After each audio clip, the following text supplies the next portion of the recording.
Yo les gars, avant de commencer cette vidéo, je voulais vous annoncer une chose très importante. Je viens de créer un nouveau concept qu'on va appeler les théories des abonnés. Vous me proposez une théorie que vous avez en tête et je vais essayer à mon tour de la retranscrire en vidéo. Mais bien sûr, il faut que la théorie soit un minimum crédible. Voilà, ne faites pas des théories du style Kaido c'est le fils de Big Mom, voilà, on va pas se mentir, c'est de la merde. J'ai déjà une théorie de ce genre en préparation, donc voilà, tout se passe sur Twitter. Ou bien si vous avez la flemme de venir me follow sur Twitter, vous pouvez partager votre théorie dans l'espace commentaire. Et la deuxième chose que je voulais vous dire, c'est d'aller vous abonner à la chaîne de Mister Alax. Il a fait l'intro de cette vidéo et il fait du très bon travail. Donc allez checker sa chaîne les gars, il va commencer à faire du One Piece et ça promet du lourd. Le lien de sa chaîne est sous la description. Bon voilà, je vous ai assez saoulé avec ça. L'intro s'il vous plaît.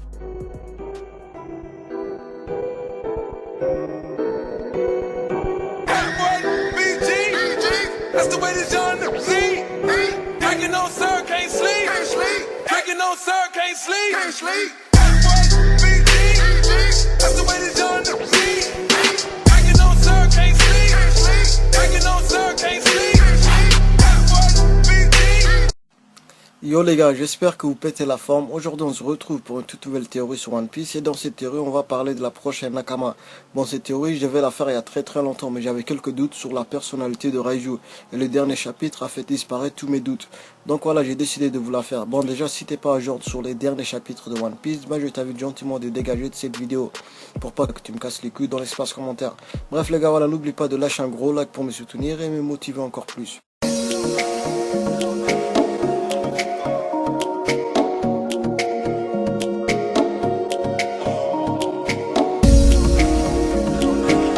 Bon, premièrement, on va faire une petite présentation de Raiju.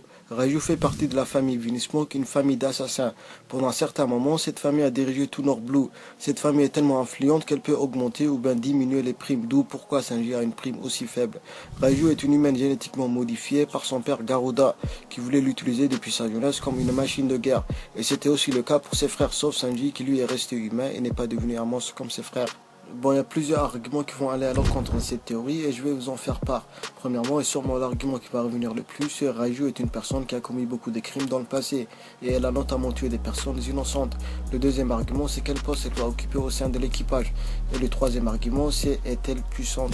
Bon, déjà, Raiju a commis beaucoup de crimes dans le passé, c'est des crimes qui sont contraires au principe des Mugiwara, ça y a pas photo. Mais ce que vous devez comprendre, c'est que Raiju n'avait pas le choix. Elle ne pouvait pas tout simplement quitter sa famille. Si elle quittait cette famille, sa vie serait très dure. La preuve, Sanji en a chié pour trouver un foyer. Et qui pouvait garantir la survie de cette dernière? C'était vraiment un choix difficile. Et je vous rappelle que son père l'a initié très tôt à l'assassinat. Elle n'était qu'une gamine quand elle a commencé à tuer des gens. Et elle ne voulait pas commettre ce genre d'acte. La preuve, elle nous a révélé dans le dernier chapitre qu'elle maltraitait Sanji dans le passé parce qu'elle ne voulait pas montrer qu'elle avait pitié pour lui, parce que ses frères l'auraient victimisé à son tour. Et c'est aussi elle qui a aidé Sanji à s'échapper. Et dans le dernier chapitre, on a appris que les menottes qui contenaient des explosifs étaient en fait truquées et qu'elle n'avait pas mis d'explosifs à l'intérieur. Ça nous montre encore une fois que Raiju est une bonne personne. Et je vous rappelle que Zoro était un chasseur de primes et il tuait pour gagner sa vie avant de devenir un Mugiwara. Luffy n'a pas pris en compte son passé et a choisi la personne qu'il est devenu. Et ça sera sûrement pareil pour Raiju. Raiju n'est pas une mauvaise personne et Luffy le sait très bien, vu ce qu'il a dit dans le dernier chapitre et vu qu'elle a sauvé quand il a mangé un poisson empoisonné. Et pour la deuxième raison, c'est tout simplement grâce à Sanji que Raiju va intégrer l'équipage. Il sait très bien qu'après la défaite de la famille Vinsmoke, chose qui va arriver à mon avis, même si ça ne se réalise pas, et que par le fruit du hasard, les Vinsmoke réussissent à survivre, malgré le plan diabolique que Big Mom et que aussi Capone et Belge ont en tête, il va sûrement réussir à la convaincre de quitter les Vinsmoke. Sanji sait que Raiju n'a pas sa place auprès de cette organisation et il va la forcer à quitter. Luffy va sûrement accepter l'offre de Sanji vu ce qu'il a traversé durant son enfance et qu'il traverse actuellement. Luffy n'aura aucun mal à accepter Raiju. D'ailleurs, si on regarde le passé de quelques personnages des Mugiwara comme Franky qui était à la tête de la Franky Family, qui certains d'entre eux étaient des chasseurs de primes, et bien Luffy n'a pas pris en compte cela. Et la troisième raison, c'est que Raiju est une personne influente, une personne qui connaît sûrement le monde de la pègre. Et avoir une personne qui a beaucoup de connaissances dans ce domaine est vraiment un très gros bonus pour les Mugiwara, vu qu'ils seront sûrement amenés un jour à fréquenter ce milieu. Et je vous rappelle que Luffy va bientôt se battre contre Kaido et que actuellement les Mugiwara n'ont pas vraiment de chance de le battre. Et sa flotte de Zoan aussi. Donc ramener un autre personnage puissant dans l'équipage peut vraiment l'aider contre Kaido. Maintenant place à la deuxième partie de cette vidéo qui est quel poste elle va occuper au sein de l'équipage. Ben, pour moi elle n'aura pas de poste officiel. Là je vais venir avec vos commentaires du genre ouais mais alors pourquoi Luffy va l'accepter? Ben, voilà, je te dirais pour les mêmes raisons qu'il a accepté Zoro et Brook. Zoro et Brook n'occupent aucun poste dans l'équipage. Zoro n'est pas le vigie de l'équipage il s'en sert de la cabine pour s'entraîner. Tout ce dont l'équipage a besoin, c'est d'un sniper, docteur, cuisinier et charpentier. Mais à part ça, je ne vois pas que l'autre poste important manque chez les Mugiwara. Je vous rappelle aussi que Reiju est très puissante et après la guerre contre Big Mom, ils auront besoin d'un nouveau membre puissant. Et Reiju sera une très bonne recrue et vu qu'ils seront amenés à se battre contre Kaido, une personne puissante en plus va encore les solidifier.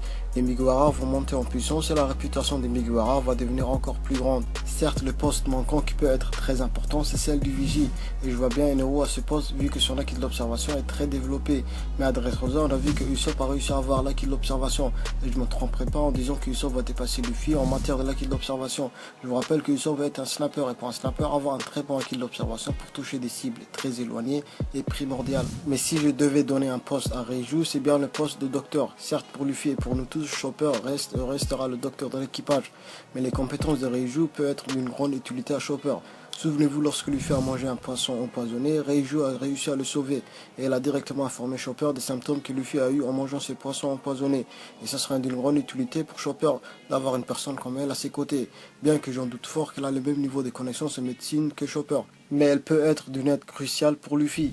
Maintenant, on va un petit peu parler du pouvoir de Reiju. Reiju fait actuellement partie des hauts gradés de la famille Vinsmoke.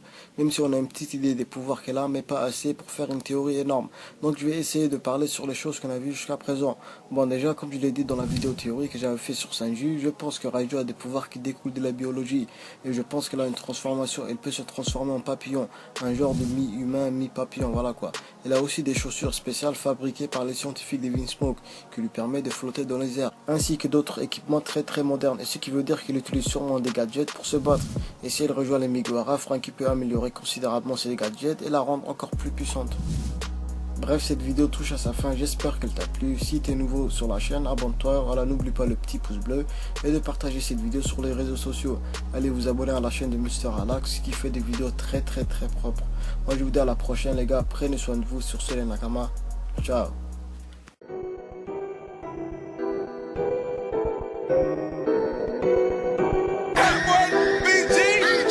That's the way it's done to me. Drinking on sir, can't sleep. Drinking on sir, can't sleep. That's the way it's done to me. Drinking on sir, can't sleep. Yo les gars.